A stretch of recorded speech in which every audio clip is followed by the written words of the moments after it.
Ipakita ko lang kung paano ko himuon ang mga details ko nga bulak made of fondant. Ganun lang kadali, idasok-dasukin mo lang yung fondant, tapos pag binaliktad mo, bulaklak na. Ganun lang. Okay.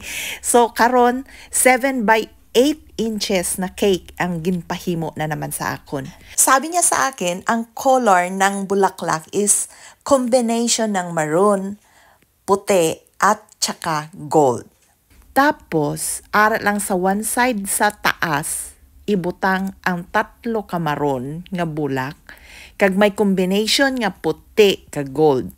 Ang sa dalom nga side, sa pihak nga side, 2 ka maron nga bulak, combination sang maroon, puti kag gold.